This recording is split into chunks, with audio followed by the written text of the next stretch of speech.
santé à zéro risque. Ils sont utilisés massivement dans l'agriculture. Rien qu'en France, plus de 66 000 tonnes sont utilisées chaque année. Les pesticides sont encore aujourd'hui un sujet très controversé quant à leurs effets néfastes sur la santé et l'environnement.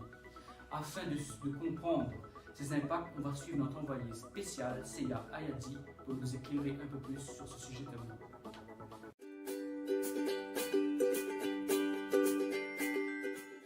Les gens sont devenus méfiants quant à l'utilisation des pesticides.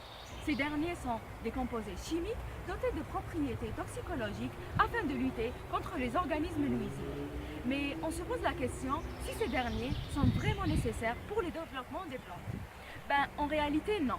Mais les agriculteurs se sont mis à utiliser massivement les pesticides afin de protéger leur agriculture entreposée, d'augmenter le rendement de leur production et enfin de faire un traitement curatif ou préventif.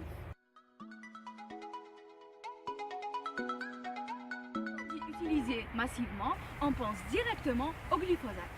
Ce dernier a une structure chimique proche à la glycine.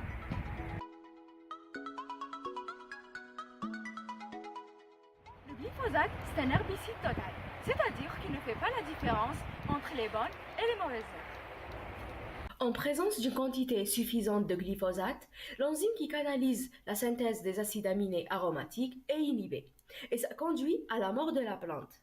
Donc les plantes qu'on veut protéger doivent être modifiées génétiquement afin de résister au glyphosate. Et donc le glyphosate va s'accumuler dans nos fruits et légumes et même dans l'eau. Et on peut se poser la question de comment peut-on l'analyser au niveau du laboratoire. Et c'est l'analyticien Jean Chrysologue qui va nous répondre sur cette question. Pour analyser le glyphosate et son métabolite AMPA dans l'eau, plusieurs méthodes ont été mises en œuvre. Mais l'une des méthodes qui est normalisée de nos jours, c'est la méthode HPLC couplée à la spectrométrie de masse en tandem. Essayons de détailler un peu cette méthode. Cette méthode est composée de deux parties différentes. Il y a la partie chromatographique et la partie spectrométrie de masse. Dans la partie chromatographique, il y a ce qu'on appelle la phase mobile, la pompe, l'injecteur et la colonne. Le principe de séparation est basé sur l'affinité de ces composés vis-à-vis de la phase stationnaire. Cette étape doit être faite en amont lors de l'analyse du glyphosate. Cette étape s'appelle la dérivatisation. Elle sert à augmenter la rétention du glyphosate et de son métabolite dans la phase stationnaire. Parlons maintenant de la partie spectrométrie de masse de la méthode.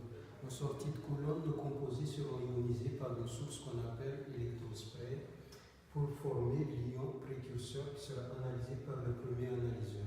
Et ensuite, il y a ce qu'on appelle cellule de collision. L'ion précurseur sera fragmenté ou activé dans cette cellule pour former les ions fils qui seront analysés par le deuxième analyseur, et il y a la partie détecteur du spectromètre. Merci à notre envoyé spécial de nous avoir éclairé un peu plus à ce sujet. Maintenant, nous avons le plaisir d'accueillir Camélia Ayadi, responsable de santé publique sur notre plateau. Le glyphosate peut être cancérigène, neurotoxique, génotoxique et enfin un perturbateur endocrinien. Et cela est causé par induction du stress oxydatif et de dommages au niveau des chromosomes. Et vous êtes d'accord avec moi qu'il y a beaucoup de divergences à ce sujet. Comment expliquez-vous cela? Car le glyphosate peut être étudié de deux différentes manières. La première manière, il est étudié autant qu'une substance active seule, c'est-à-dire seul le glyphosate il est étudié, ce qui prouve qu'il n'est pas toxique. Et la deuxième manière, il est étudié en formulation commerciale, là où on rajoute des adjuvants. Ces adjuvants sont plus toxiques que le glyphosate, ce qui prouve ces divergences quant à sa toxicité sur la santé. Outre ces divergences quant à l'aspect santé, nous avons aussi beaucoup de divergences quant à l'aspect politique. À notre micro, le politicien Bad Arabi. Bonjour. Oui, je vous entends très bien.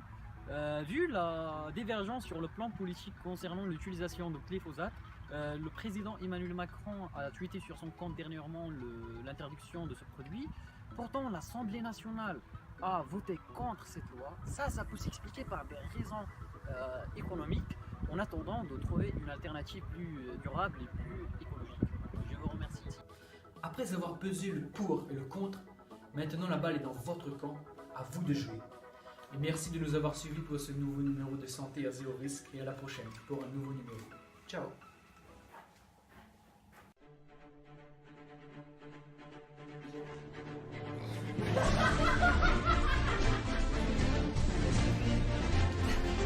Attends.